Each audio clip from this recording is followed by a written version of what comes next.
선택에 후회하신 적 분명히 있을 것 같아요. 많은 사람들이 선택지를 좁은 틀 안에 가두고 2가지 이상의 선택지를 고려하지 않는다, 이런 이야기를 해요. 더 좋은 결과를 만들어내기 위해 좀 더 고민해보고 나 스스로를 들여다보자고요.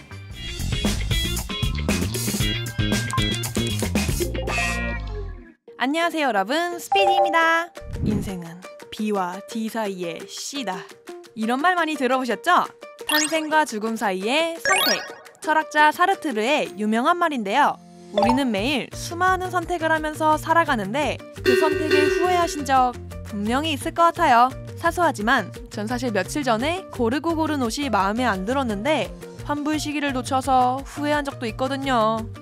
이런 일이 있을 때마다 늘 생각하는 건 그때 좀 더 신중했어야 했나? 다른 선택을 했으면 좋았을 텐데, 이런 후회스러운 생각들 뿐이죠. 시피스 데니스의 후회 없음이라는 책에서는 이런 이야기를 해요. 많은 사람들이 선택지를 좁은 틀 안에 가두고 2가지 이상의 선택지를 고려하지 않는다. 우리는 생각보다 더 다양한 선택지, 대안이 있지만 감정이나 사고에 사로잡혀 그 이상의 선택지를 생각하지 못하는 거죠. 그래서 이번 트렌디 스피디 HRD 솔루션은 과거에 아쉬웠던 의사결정을 다시 한번 리뷰해보고 그걸 통해 후회 없는 의사결정하는 방법 2가지에 대해 알려드려보고자 합니다. 그럼 트렌디 스피디 HRD 솔루션 달려봅시다. 첫째, 나의 의사결정 패턴 파악하기. 나의 행동을 다시 돌이켜 생각해보는 겁니다. 여러 의사결정을 할 때 다양한 대안 중에서 하나를 선택하시게 되죠. 여러분이 선택할 때 내가 어떤 행동을 하는지 알아차려야 한답니다. 내가 인지하지 못한 행동들이 이미 나의 패턴으로 정해져 있을 경우가 많답니다. 의사결정 시 여러분의 패턴은 무엇인지 알 수 있는 방법을 알려드리겠습니다. 먼저 불만족스러웠던 경험을 떠올려보세요. 구성원과의 갈등이 있었던 상황이라던가 우선순위 결정이라던가 피드백 수용에 대한 문제 등등 여러가지 상황이 있겠죠. 그랬을 때 여러분은 어떤 생각을 하고 어떤 감정을 느꼈는지 떠올려봐요. 그리고 그때 본인의 행동이 어땠나요? 예시를 들어드릴게요. 최근 저의 팀원 한 명이 일이 너무 많다고 불만을 토로했는데요. 사실 저는 그건 본인의 문제지 내 문제가 아니라 생각이 들었고 그 친구에게 실망스러운 감정이 느껴졌답니다. 그래서 제가 그 친구에게 제대로 된 피드백을 주지 않고 좀 감정적으로 말했던 것 같아요. 불만족스러웠던 상황에서 여러분의 의사결정 패턴이 어떤지 파악해봤어요. 그 상황에서 바꾸고 싶었던 생각, 감정, 행동을 다시 찾아볼까요? 아까 그 리더를 다시 모셔보겠습니다.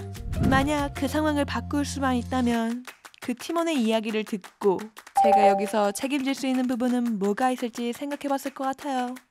그리고 감정을 실망해서 수용적이고 개방적으로 변화시키고 싶어요. 그러면 감정적으로 대하지 않고 그 친구가 왜 그런 생각을 했는지 귀 기울여 들어줄 수 있지 않을까요? 실제 S사 리더십 과정에서 한 리더님이 말씀하신 이야기를 가져온 것이랍니다. 리더님께서 불만족스러운 상황이 생기면 상황을 해결하려고만 했지 내가 그 사람을 바라보는 관점을 바꿔볼 생각을 못했다 라고 이야기해 주셨어요.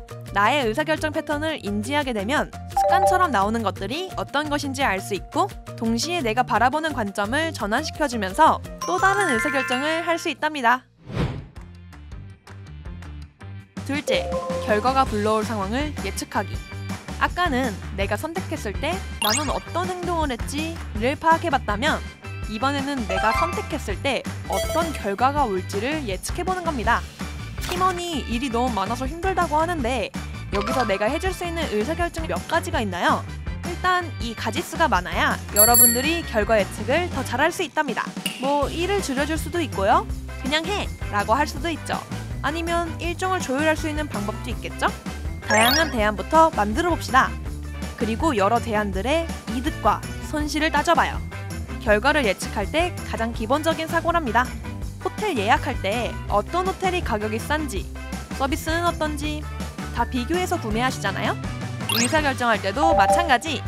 장기적, 단기적으로 봤을 때 어떤 부분이 플러스, 마이너스가 되는지 따져보고 팀원 육성 차원에서는 어떤지, 원칙적으로는 어떠한지 최대한 많이 따져보는 겁니다. 행동을 하기 전에 결과가 불러올 상황들을 예측해야 해요.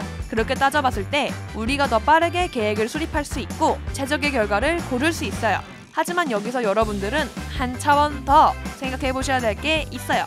결과 예측에만 집중하신다면 너무 방어적으로 행동할 수 있어요. 그래서 우리는 가능성까지도 꼭 따져봐야 한답니다.